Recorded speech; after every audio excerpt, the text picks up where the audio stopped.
Bonjour et bienvenue à cette capsule de Recherchons les kin où l'on rencontre, dans le cadre du cours de plan de perfectionnement en sciences de la santé, des chercheurs et chercheuses diplômés en sciences de l'activité physique afin d'explorer les différentes avenues de carrière post-académique possibles.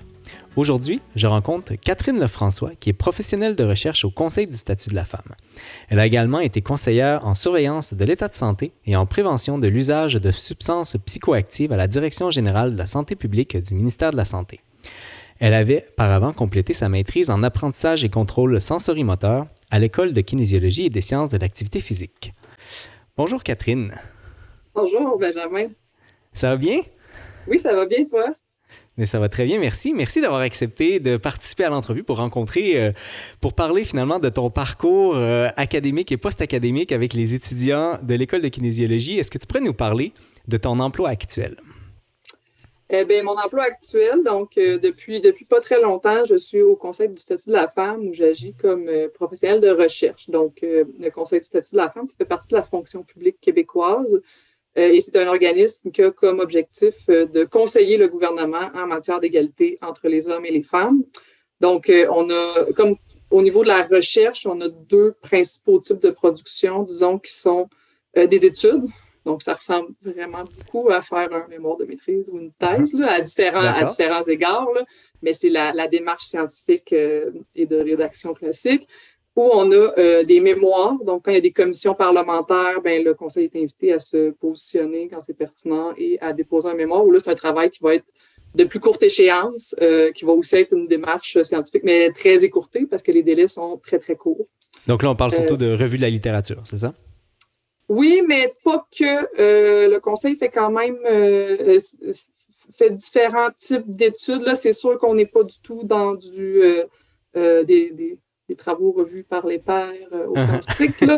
Fait que c'est de la recherche un peu plus appliquée, fait que beaucoup de recensions d'écrits, mais il peut y avoir quand même aussi là, de la recherche empirique qui est faite.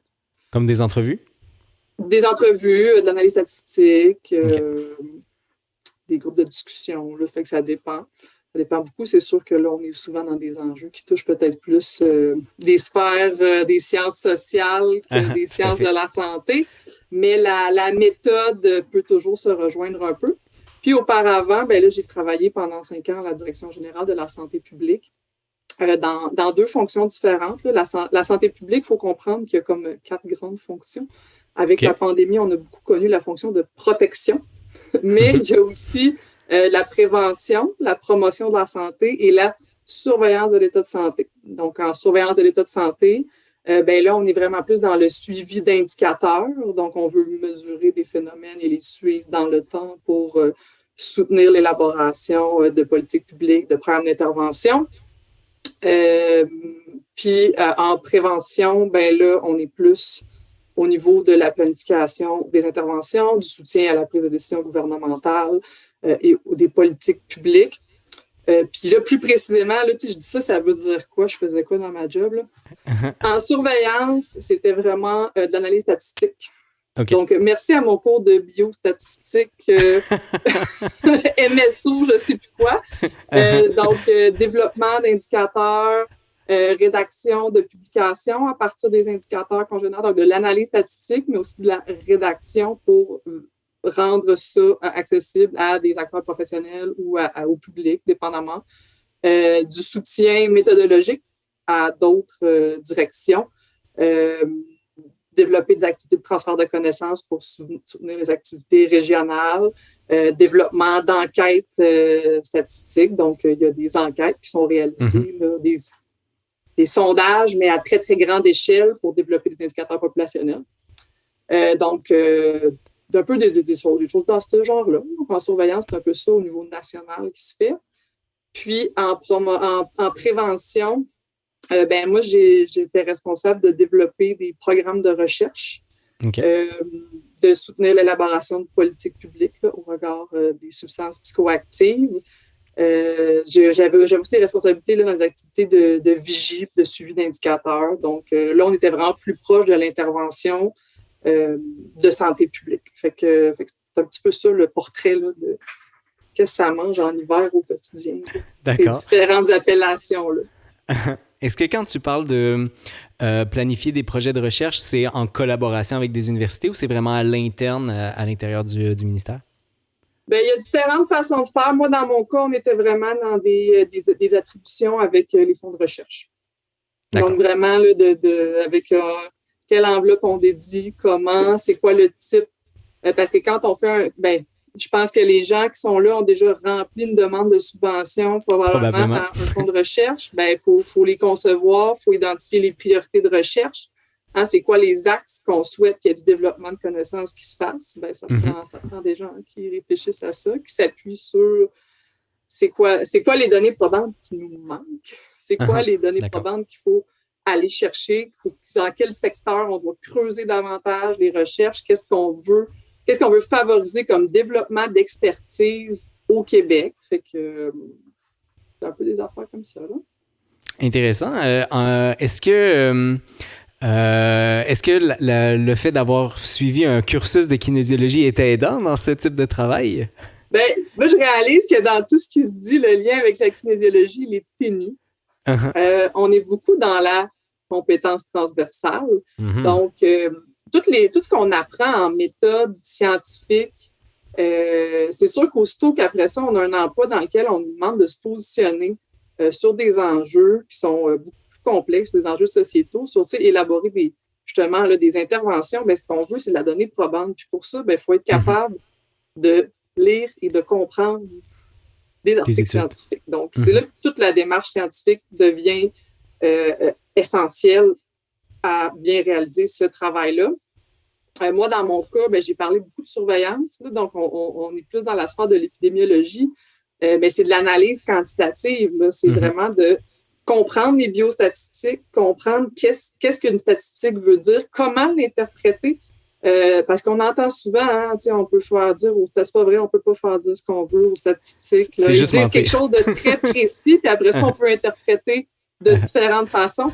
C'est d'être capable de faire ces distinctions-là, puis de pouvoir se positionner dans les deux cas, en fait. Puis c'est sûr que moi, j'ai été beaucoup en substances psychoactives. J'ai quand même travaillé un petit peu en activité physique dans certains pans. J'ai des publications à mon nom là, au ministère là, qui sont en activité physique. Okay. Donc, c'est sûr que mon bagage me suit, puis à différents égards, je suis sollicitée là-dessus. Mais c'est vraiment plus dans l'aspect... c'est sûr que toutes les connaissances qu'on acquiert, du moment qu'on reste dans la sphère des sciences de la santé, il y a beaucoup du bagage de la kinésiologie qui nous est utile là, pour comprendre l'état de santé, beaucoup de problématiques, d'enjeux. Puis, quand on est plus en promotion, prévention, les principes sont un peu les mêmes. Quand Évidemment. On revient un peu à ce qu'on a vu dans nos cours de sociologie du sport ou de promotion d'activité physique, les grands principes sont là aussi. Fait que ça reste qu'il y a beaucoup de choses qui se transposent, parfois telles quelles, parfois c'est vraiment du transversal. Mais tu sais, c'est définitivement le gros de mes compétences vient de ce parcours-là, vient du fait d'avoir passé beaucoup de temps à se questionner sur de la méthodologie, à lire, à essayer de comprendre, à décortiquer. Tu sais, quand tu montes ton protocole à toi, tu essaies vraiment de comprendre qu'est-ce qui se passe, comment, pourquoi. C'est l'occasion là, de jouer avec toutes les connaissances sur la production de la connaissance scientifique qui, après ça, deviennent vraiment riches pour, au niveau de notre compétence, mais aussi au niveau du soutien aux autres, parce qu'après ça, dépendamment avec qui on collabore dans notre milieu professionnel, c'est pas tout le monde qui a le même bagage. C'est pas tout le monde qui va comprendre aussi bien les statistiques, qui va comprendre c'est quoi les limites, qui va comprendre comment aller chercher cette information-là. Fait que je pense que la rigueur méthodologique, c'est quelque chose qui s'apprend, qui est long, mais qui est extrêmement pertinent et utile. En tout cas, si on veut être au niveau des politiques publiques et de la prise de décision, c'est vraiment précieux et ça nous aide à se positionner favorablement. Il y avait beaucoup de petites perles de sagesse là, qui viennent d'être semées par toi durant cette dernière longue réponse. Je me pose la question, comment a été le passage entre la fin de tes études en kinésiologie et cette chose-là que de travailler au ministère, comment tu as trouvé ce travail-là? Qu'est-ce qui a été le déclic là, qui t'a amené vers ça? Bien, mon parcours est un peu complexe. Moi, je m'intéressais, donc j'étais en apprentissage contrôle sensorimoteur, puis je m'intéressais plus spécifiquement, on travaillait beaucoup auprès de patients qui ont la maladie d'Huntington. Donc, nous, on travaillait dans le laboratoire avec des personnes qui ont des maladies des neurones centraux. Puis moi, c'était plus spécifiquement Huntington. Puis par la bande, je me suis impliquée auprès de la Société Huntington du Québec. Puis je donnais, moi, des ateliers de stimulation motrice avec des personnes atteintes. J'ai fait ça pendant mon cursus gradué. Et c'était une implication qui était prenante, mais qui était très, très, très enrichissante et très gratifiante. Par la bande, ça a fait que j'ai eu un contrat pour développer un guide d'activité physique fondé sur une recension d'écrits avec une autre professeure du département au C3S Cavendish, qui était le centre de recherche d'expertise en gérontologie sociale. Là, tout a changé de nom depuis, là. Mais bref, ça pour dire, ça m'a amené là. Ça m'a fait découvrir une chose qui s'appelait la santé communautaire et la santé publique. C'était pas quelque chose qui existait vraiment dans mon esprit, là. Je connaissais la promotion d'activité physique, mais la santé publique, c'était pas dans le giron des possibles. Puis j'ai découvert ça. Puis moi, en travaillant auprès des patients, ce que je trouvais, c'était qu'il y avait des grandes inégalités et des grandes injustices du fait que les gens qui pourraient le plus bénéficier des interventions de kinésiologie sont souvent les gens qui n'y ont pas accès. Fait que ça m'a comme donné envie de me diriger vers une action qui est systémique qu'individuelle. Fait que moi, j'ai décidé d'aller faire une maîtrise en santé communautaire un peu plus professionnelle, là, donc pas dans pour m'insérer en milieu professionnel puis comprendre un peu plus ce qui se passe. Fait que j'étais allée en santé communautaire. Puis, à l'époque, là, pour rentrer dans la fonction publique, il fallait faire des examens puis rentrer dans une banque de candidature. C'est plus le cas. Maintenant, c'est vraiment plus facile. Il y a des offres d'emploi en postule, ça finit là. Fait que ma mère, elle m'avait dit, inscris-toi dans ces listes pour les étudiants. Fait que j'ai fait ça parce que c'était pas très exigeant. Et après, mon parcours académique, moi, j'ai fait la coopération internationale en saines habitudes de vie. Donc là, la kinésiologie est revenue un peu à la charge. Ça ressemble à de la santé publique en kinésiologie, cette affaire-là. C'est un mélange des deux, tu sais, c'est ça. Puis, après ça, j'ai travaillé comme professionnelle de recherche. Donc, un parcours assez standard post-maîtrise, là, professionnel de recherche. Puis, à un moment donné, j'ai reçu un courriel, offre d'emploi, direction générale de santé publique. Je ne savais pas c'était quoi, mais il y avait le mot santé publique. C'était une job à temps plein. J'ai postulé. Je l'ai eu. D'accord.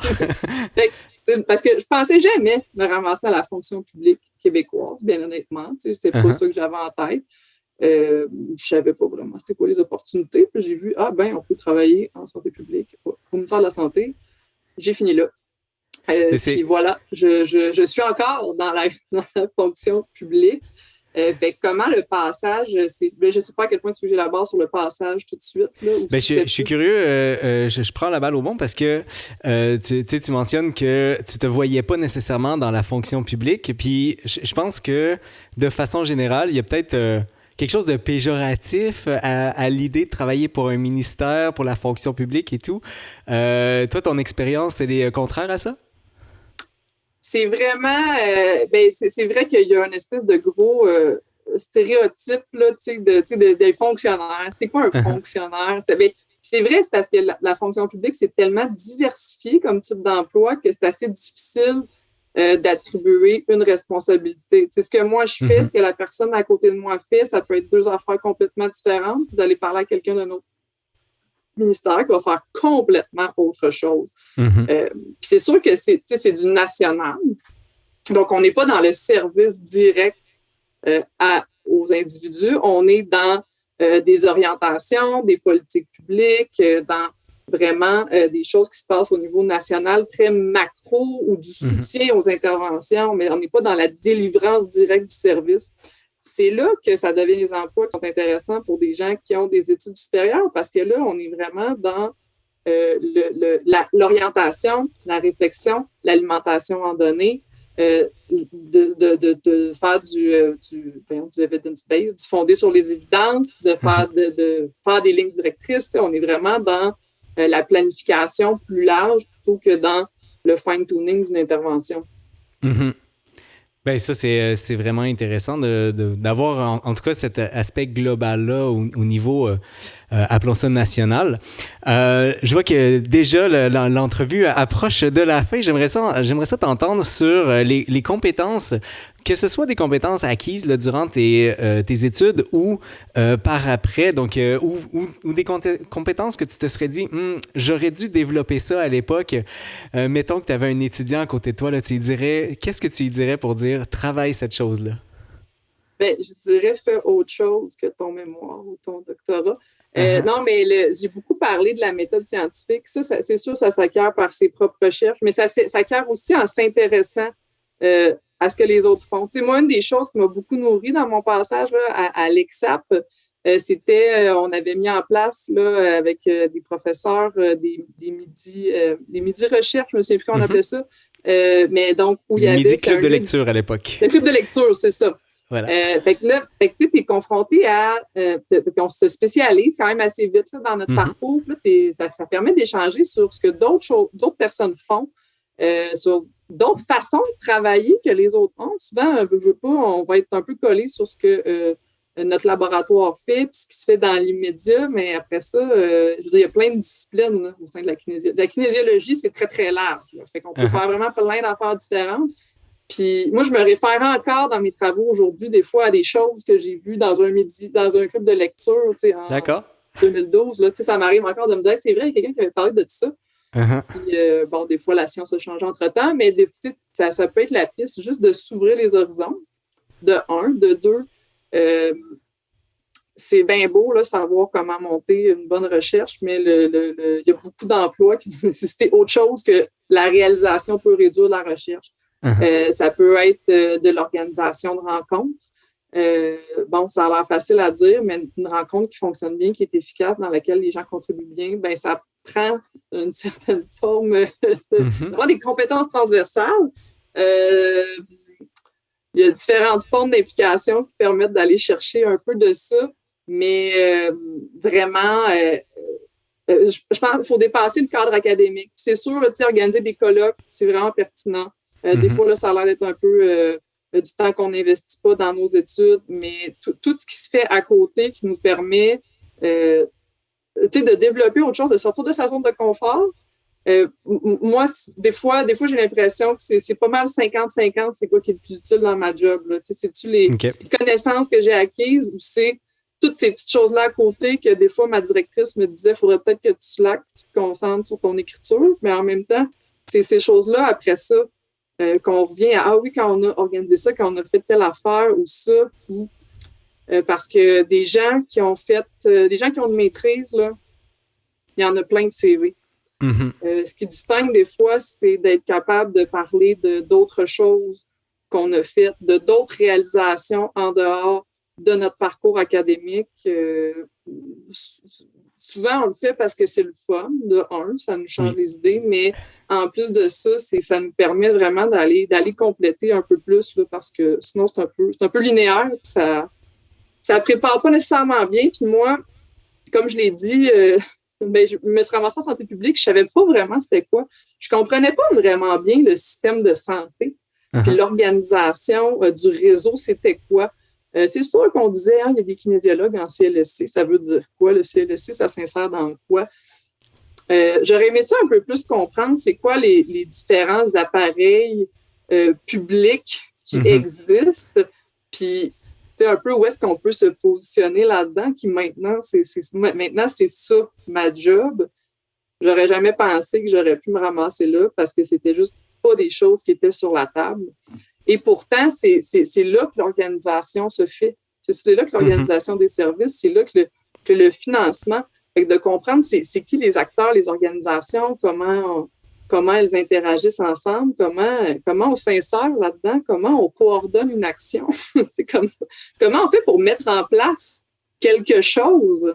Parce que au lieu de juste être la personne en bout de piste, là, un coup tout le travail en amont a été fait, ben ça prend des gens crée tout ça en amont. Puis ça, c'est la partie qu'on n'a pas eu beaucoup.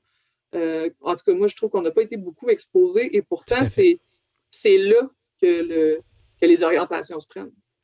Donc, on vous suggère, les étudiants, d'aller explorer les environs dans lesquels vous pouvez travailler. C'est le conseil de Catherine. Je rappelle que je rencontrais Catherine Lefrançois, qui est professionnelle de recherche au Conseil du statut de la femme. Merci, Catherine, d'avoir participé à l'entrevue. Ben, merci de m'avoir reçu. Ça me fait plaisir. Ça me fait plaisir également. Et je vous souhaite à toutes et tous une excellente journée.